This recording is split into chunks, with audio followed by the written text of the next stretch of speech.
கவுண்டமணி செந்தில பார்த்து சொல்லுவாரு. "நீ செய்யறதெல்லாம் செஞ்சுட்டு டைப்பா ஒவ்வொரு நேரத்துக்கு எப்படி உன் மூஞ்ச மாத்துவேன்னு எனக்கு தெரியும்டா" அப்படின்னு கவுண்டமணி வந்து செந்தில சொல்லுவார்ல. அந்த வசனம் தான் எனக்கு எஸ்ஜேபி மேடையில வந்து நம்ம எடப்பாடி பழனிசாமி அவர்கள் புத்தகப்புழு அவரு வந்து அந்த மேடையில அந்த வசனம் பேசும்போது எனக்கு ஞாபகம் அதற்காக தமிழ்நாடு முழுக்க போராட்டம் நடத்தியபோது, தன் போலீஸை வைத்து குண்டாந்தடியால் அடித்து துன்புறுத்தினவர் இந்த எடப்பாடி. போது வண்ணாரப்பேட்டையில நள்ளிரவில் கூட்டத்தை கலைப்பதற்காக போலீஸ் உள்ள புகுந்து பெண்களை எல்லாம் கொலைவெறி தாக்குதல் நடத்துறார் எடப்பாடி பழனிசாமி. சிறுபான்மை மக்கள், பாஜக எதிர்ப்பாளர்கள் எப்படி பார்க்குறாங்கன்னா, பாஜகவை ஒரு அதிமுக முகமா தான் பார்த்திருக்கிறாங்க. கடந்த ஆண்டுகள்ல அது பண்ண வேலை எல்லாமே பாஜகவின் எல்லா வேலையும் அதுதான் பண்ணியிருக்குதுங்கிறதுனால. நிறைய புக்ஸ் எல்லாம் படிச்சிருக்கேன் அப்படின்னு ரொம்ப வருஷத்துக்கு முன்னாலே நிறைய புத்தகங்கள் படித்த நமது எடப்பாடி பழனிசாமி அவர்கள் சமீபத்தில் எனக்கு சால்வை அதெல்லாம் கொடுக்காதீங்க, எது கொடுத்தாலும் கருத்தாழமிக்க, அது ரொம்ப கொட்டேஷனில் போட்டு போல்டு பண்ணணும், நீங்கள் பிரிண்ட் மீடியாவில் போட்டிங்கன்னா, கருத்தாழமிக்க புத்தகங்களை எனக்கு கொடுங்க அப்படின்னு தன்னை தொண்டர்களுக்கு சொல்லியிருந்தார்.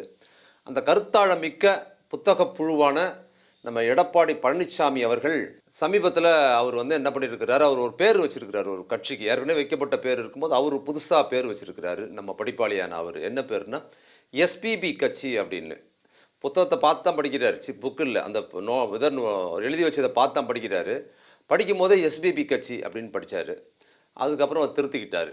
அவர் பேர் வச்ச அந்த எஸ்பிபி கட்சி, அதாவது எஸ்டிபி கட்சி இருக்குல்ல, அந்த கட்சியில் அவர் போய் பேசியிருக்கிறாரு. அதை பார்க்கும்போது எனக்கு என்ன தோணுச்சுன்னா, அந்த கட்சி எஸ்டிபி கட்சியில் அந்த இடத்துல வந்து எடப்பாடி பழனிசாமி போய் பேசினார்ல, அதற்கு பதில் திமுக தலைவர் தளபதி போய் பேசியிருந்தார்னு வச்சுங்களேன். இந்நேரம் சங்கிகள் எவ்வளவு மோசமாக திமுக தலைவரை குறித்து பேசியிருப்பாங்க அப்படிங்கிறது வந்து நீங்கள் யோசித்து பார்த்தீங்கன்னா தெரியும். கடந்த காலங்களில் எஸ்டிபி கட்சிக்கு எதிராக மிக மோசமான குற்றச்சாட்டுகளை சங்கிகள் சுற்றி பண்ணாங்க. இன்னும் சொல்லப்போனால் இந்து விரோதிகள், அவர் மதம் மாற்றம் செய்கிறவங்க தட்டி கேட்டவரை வந்து அவங்க ஆளை வச்சு அடிச்சிட்டாங்க, கொலை பண்ணிட்டாங்க, இந்த மாதிரி பல்வேறு குற்றச்சாட்டுகளை அவங்க மேலே மிக மோசமாக சொல்லிக்கிட்டே இருந்தவங்க. அதுபோக அது ஒரு பயங்கரவாத அமைப்பு அப்படின்னு சொல்லி அது மேலே ரெய்டு நடத்துறதுன்னு தொடர்ச்சியாக எது வரைக்கும் இருந்ததுன்னு பார்த்தீங்கன்னா, எடப்பாடி எஸ்டிபி கட்சிக்காரர்கள் போய் சந்திக்கிற வரைக்கும் அது கடுமையாக அந்த கட்சியை கொடுத்து எஸ்டிபியை பற்றி மிக மோசமாக பேசிக்கிட்டே இருந்தவங்க தான் சங்கிகள். இப்போ அவங்க பேசுறது இல்லை. மாறாக திமுக தலைவர் போய் பேசியிருந்தார்னா அவரை இப்போ என்ன பண்ணியிருப்பாங்க, இந்த கருத்தை எடுத்து பேசியிருப்பாங்க. ஏன்னா எஸ்டிபி கட்சியில் நான் பல மேடைகளில் பேசியிருக்கிறேன். அதோட மாநில தலைவர் அன்புக்குரிய தோழர் முபாரக் நானுமே நிறைய பேசியிருக்கிறேன். முபாரக் வந்து அவர் தான் கட்சியோட தலைவர். பேசுறதுக்கு நேரம் வந்து குறைவாக கடைசியில் இருக்கும்போது அவர் வந்து என்ன பண்ண அவர் நேரத்தில் எனக்கு கொடுத்து நான் சிறப்புரையெல்லாம் பேசியிருக்கிறேன். நிறைய ஊர்களில் பேசியிருக்கிற கூட்டங்களில் நான் வந்து பாஜக மற்றும் அதிமுகவெல்லாம் கடுமையால் விமர்சனம் பண்ணி பேசியிருக்கிறேன். அப்போ சங்கிகள் நான் இணையங்களில் நான் அந்த கூட்டத்தில் பேசின செய்திகள் போட்டேன்னா, மிக மோசமாக என்னை குறித்து எஸ்டிபி கட்சியெல்லாம் போய் பேசுகிற மிக மோசமான பயங்கரவாத அமைப்பு நீ அதோட தொடர்பு இருக்கிறவங்களாம் எழுதின சங்கிகள் இன்றைக்கி வந்து அப்படியே சைலண்ட் மோட், கள்ள மௌனத்தில் இருக்கிறாங்க. அப்படின்னா அதுக்கு என்ன காரணம் அப்படின்னு பார்த்தீங்கன்னா, இப்போ எடப்பாடியும் எஸ்டிபி கட்சியும் மேடையில் ஒன்றா இருந்திருக்கும் போது அவர்கள் ரொம்ப சைலண்ட் மோடில் இருக்காங்கல்ல. கள்ள மௌனத்துக்கு என்ன காரணம்னு பார்த்தீங்கன்னா, பாஜகவும் அதிமுகவும் கள்ளக்கூட்டில் இருக்கிறாங்க என்பதற்கு சங்கிகள் இப்போ வந்து எஸ்டிபி பற்றியான அந்த மோசமான குற்றச்சாட்டுகளை சொல்கிறத சைலண்ட் மோடில் போட்டிருக்காங்க என்பதே அது ஒரு சாட்சி. அதுபோக சங்கிகள் ஆதரவு எஸ்டிபி கட்சிக்கு கிடைச்சிருக்குதுங்கிறது வந்து எஸ்டிபிஐ வந்து இந்த அளவுக்கு வளர்ந்துருக்கிறாங்க அப்படிங்கிறது வந்து அவங்களோட அபாரமான வளர்ச்சியை காட்டுது.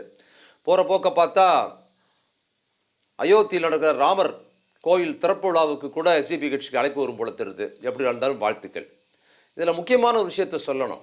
நம்ம புத்தகப்புழு நிறைய புக்ஸ் எல்லாம் படிச்சிருக்கேன். எடப்பாடி பழனிசாமி அவர்கள் அந்த மேடையில் பேசுகிறதுல ஒரு முக்கியமான விஷயம் என்ன சொல்லியிருக்கிறாருன்னா, சிஏ சட்டம் இஸ்லாமியர்களுக்கு எதிரான குடியுரிமை சட்டம் வந்தது இல்லை, அந்த சட்டத்தை வந்து நாடாளுமன்றத்தில் வந்தபோது அதை நாங்கள் வந்து ஆதரிக்க வேண்டிய நிர்பந்தம், அதை நான் செய்யலை, எனக்கு விருப்பமே கிடையாது.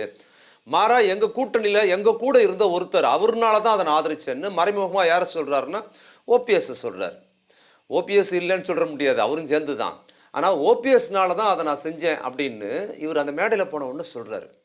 இந்த கரகாட்டக்காரன் படத்தில் வந்து கவுண்டமணி செந்தில பார்த்து சொல்லுவார், நீ செய்யறதெல்லாம் செஞ்சுட்டு டைப்பாக ஒவ்வொரு நேரத்துக்கு எப்படி மூஞ்ச மாற்றுவேன்னு எனக்கு தெரியும்டா அப்படின்னு கவுண்டமணி வந்து செந்தில சொல்லுவார்ல. அந்த வசனம் தான் எனக்கு எஸ்ஜேபி மேடையில் வந்து நம்ம எடப்பாடி பழனிசாமி அவர்கள் புத்தகப்புழு அவர் வந்து அந்த மேடையில் அந்த வசனம் பேசும்போது எனக்கு ஞாபகம் வந்தது. அது ஏன்னா இந்த சிஏ குடியுரிமை திருத்த சட்டத்துக்கு எதிரான அதிகமான களம் கண்டதில் நான் ரொம்ப முக்கியமானவன்.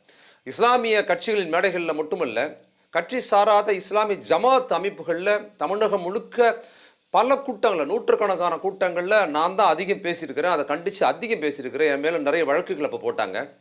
அப்ப அந்த கூட்டங்கள்ல எதனால் நடந்தது அப்டின்னா, அத நான் ஏற்கனவே சொல்லியிருக்கிறேன். எதனால் அந்த கூட்டங்கள் நடந்தது? தமிழகம் முழுக்க அந்த கூட்டம் எதுக்காக நடந்தது அப்டின்னு பார்த்தா, மத்திய அதாவது ஒன்றிய பாஜக அரசு அந்த சட்ட திருத்தத்த கொண்டு வந்துருச்சு.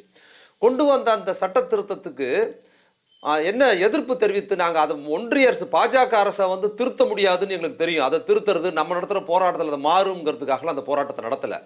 மாறாக தமிழ்நாட்டில் நடந்த இஸ்லாமிய மக்கள், சிறுபான்மை மக்கள் மற்றும் இஸ்லாமிய அமைப்புகள், ஜனநாயக சக்திகள்லாம் என்னை போன்றவர்கள் ஜமாத்துல இருந்து பொது வெளிகள்ல, மேடைகள்ல பெண்கள் எல்லாரும் பேசுனதுக்கு என்ன காரணம்னா, தமிழ்நாட்டுக்குள்ளார அந்த சட்டத்த நாங்க எப்படி பண்ண மாட்டோம்னு இந்த மாநில அரசு அத அறிவிக்கணும் என்பதற்காக அன்னைக்கு இருந்த எடப்பாடி அரசுக்கு எதிரா தான் அந்த போராட்டத்த நடத்துனோம். அதத்தான் மையமிட்டு நாங்க பேசினோம். ஏன்னா பாஜகவோட கூட்டணியில இருந்து சில மாநில கட்சிகள் கூட இந்த சட்டத்த எங்க மாநிலத்தில நாங்க நடைமுறைப்படுத்த மாட்டோம்னு அவங்க அறிவிச்சாங்க. ஆனா தமிழ்நாட்டில இந்த எடப்பாடி பழனிசாமி அறிவிக்கவே இல்லங்க. அதற்காக தமிழ்நாடு முழுக்க போராட்டம் நடத்திய போது, தன் போலீஸை வைத்து குண்டாந்தடியால் அடித்து துன்புறுத்தினவர் இந்த எடப்பாடி. இதே சென்னையில வந்து ஷாஹீன்பாக் அங்க பெண்கள் போராடிய போது வண்ணாரப்பேட்டையில நள்ளிரவில் கூட்டத்தை கலைப்பதற்காக போலீஸ் உள்ள புகுந்து பெண்களை எல்லாம் கொலைவெறி தாக்குதல் நடத்துறாரு எடப்பாடி பழனிசாமி. அவர் தான் சொல்றாரு, என்ன சொல்றாரு, சிஏ சட்டத்தை நான் ஆதரிக்கவே இல்லை அப்படின்னு. இது எவ்வளவு பெரிய பொய். அது மட்டும் இல்ல, அன்னைக்கு நாடாளுமன்றத்தில் மக்களவையில் ஓட்டு வந்தபோது அதிமுக பாமக சேர்ந்து 11 ஓட்டு அவங்களுக்கு போட்டதனால தான் அது நடைமுறைக்கு வந்தது. அந்த 11 ஓட்டு போடாமல் அதை எதிர்த்து போட்டிருந்தா இந்த சிஏ மசோதா தோல்வி அடைஞ்சிருக்குங்கிறது தான் உண்மை. அப்ப 11 ஓட்டு போவதற்கு அதுல வந்து ஓபிஎஸ் ஒருத்தர் தான் காரணமா? அப்ப இவங்க எல்லா வேலையும் பார்த்துட்டு கவுண்டமணி சொன்னார்ல, டைப்பா எந்த நேரத்துக்கு எப்படிலாம் நீ முகத்தை மாத்தணும் எனக்கு தெரியும்னு. அந்த வசனம் தான் ஞாபகம் வருது. இன்னொரு விஷயம், இதுல திமுக ரோல் பத்தி நம்ம சொல்லி ஆகணும். சிஏ எதிர்ப்பு போராட்டத்தை போது திமுகவும் நடத்தினாங்க. எனக்கு தெரிஞ்சு திமுக சார்பாக சிஏஏ எதிர்ப்பு போராட்டத்தை முதலில் யார் நடத்துனதுன்னு பார்த்தீங்கன்னா, அது இளைஞரணி தான் நடத்துச்சு.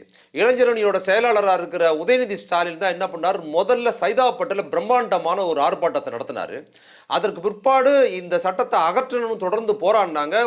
இன்னைக்கு முதலமைச்சராக இருக்கிற தலைவர் ஸ்டாலின் வந்து அன்னைக்கு பல கூட்டங்களை கலந்து பேசிக்கிட்டாங்க. இந்த ஷாஹீன் பார்க் வண்ணாரப்பேட்டையில் நடந்த கூட்டத்தில் கூட கொரோனா காலத்தில் கைவிடுங்க, இது தொற்று நோய் பரவுதுன்னு சொல்லி ஒரு வேண்டுகோளுக்காக அதை போய் முடிச்சு வச்சாரு.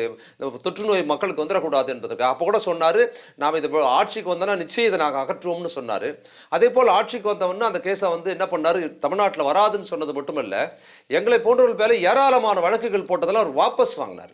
இதில் குறுக்கிடா ஒரு விஷயத்தை நான் சொல்லணும். தேர்தல் அறிக்கை வந்து சட்டசபை தேர்தல் அறிக்கையின் போது அன்னைக்கு வந்து தேர்தல் அறிக்கை வரும்போது தேர்தல் அறிக்கை வாசிக்கும் போது இந்த சிஏஏ குடியுரிமை திருத்த சட்டம் குறித்து அதில் விடுபட்டு போச்சு. அதில் தற்செயலாக விடுபட்டு போச்சு. அது விடுபட்டு போன உடனே அதை நாங்கள் கவனிச்சோம். அதுக்குள்ளார எல்லாரும் வந்து அதுக்கு எதிராக எழுத ஆரம்பிச்சப்போ அன்னைக்கு மாலை நான் கவனிச்சுட்டு அன்னைக்கு மாலை இரவு வந்து முதலமைச்சர் கவனத்திற்கு கொண்டு போவதற்கு நான் வந்து உரிய விஷயத்தோடு இந்த மாதிரி அதில் விடுபட்டு போச்சு, இந்த திருத்தம் ரொம்ப முக்கியமாக நம்ம பண்ணோன்னு இரவுக்கு இரவு ஏறக்குறைய அவர் கவனத்துக்கு அது 9:30 மணிக்கு மேலே தான் போயிருக்கும். இரவு அது 10 மணிக்கு மேலே போயிருக்கிறது வாய்ப்பு இருக்குது. அவர்கிட்ட அந்த கவனத்துக்கு போனப்ப காலையில் அவர் வந்து இலங்கை மற்றும் இலங்கையில் நடந்த ஈழத்தமிழர் பிரச்சனைக்காகவும் சட்டத்திருத்தத்தை சேர்த்து கொண்டு வர்றாரு.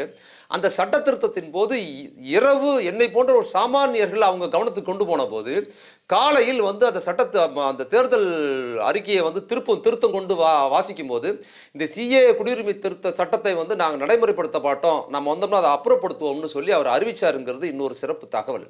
அப்போ எடப்பாடி பழனிசாமி செய்கிறதெல்லாம் செஞ்சுட்டு இப்போ வந்து நல்ல ஒரு மாதிரி நடிகிறாரு அப்படிங்கிறது. அவங்க பாஜகவும் அதிமுகவும் கூட்டா இருந்தாங்க, வெளிப்படையவே கூட்டா இருந்து என்ன பண்ணாங்க, இஸ்லாமிய மக்களுக்கு எதிராக மிக மோசமான சட்டத்தை நடைமுறை கொண்டு வந்தாங்க. இன்னைக்கு தமிழ்நாட்டுக்குள்ளார கொஞ்சமாவது செல்ஃப் எடுக்கணும்னு சொன்னால் பாஜக எதிர்ப்பு இருந்தால் தான் நமக்கு ஒரு 4 ஓட்டாவது கிடைக்கும் அப்படிங்கிற நிலையை பாஜக ஆலோசனையின் பேரிலே எடப்பாடி இதை செய்கிறாருன்னு நான் முதல்ல சொன்னேன். ஆரம்பத்துல இருந்து சொல்லிக்கிட்டு இருந்தேன். இந்த சட்டசபை தேர்தலுக்கு முன்னால் பார்த்தீங்கன்னா பாஜக அதிமுக கூட்டணி இல்லைன்னு அறிவிப்பு வரும்னு நான் முதல்ல இருந்து சொல்லிக்கிட்டே இருந்தேன். நான் சொன்ன மாதிரியே தான் அது நடந்தது. இப்பவும் அப்படியே தான் போய்கிட்டு இருக்குது. அறிவிப்பு தான் இருக்குதே தவிர அவங்க கூட்டணி தான் இருக்கிறாங்க. அவங்க கணக்கு சிறுபான்மை மக்கள் ஓட்டு அல்லது பாஜக எதிர்ப்பு ஓட்டுகளை திமுக போகாமல் அது அதிமுகவுக்கு மடை மாற்றலான்னு பார்க்குறாங்க. அது ஒருபோதும் நடக்காது. ஏன்னா அதிமுக தமிழ்நாட்டின் பாஜக ஒரு முகமே இல்லை. இங்கே தமிழ்நாட்டில் இருக்கிற சிறுபான்மை மக்கள் பாஜக எதிர்ப்பாளர்கள் எப்படி பார்க்குறாங்கன்னா பாஜகவை ஒரு அதிமுக முகமாக தான் பார்த்துருக்குறாங்க. கடந்த ஆண்டுகளில் அது பண்ண வேலை எல்லாமே பாஜகவின் எல்லா வேலையும் அதுதான் பண்ணியிருக்குதுங்கிறதுனால. அதனால் என்ன வேஷம் போட்டாலும் டைப்பாக செந்தில் மாதிரி எடப்பாடி பழனிசாமி அவர்கள் முகத்தை மாற்றினாலும் மக்கள் நம்புறதுக்கு வாய்ப்பு இல்லை. பார்ப்போம்.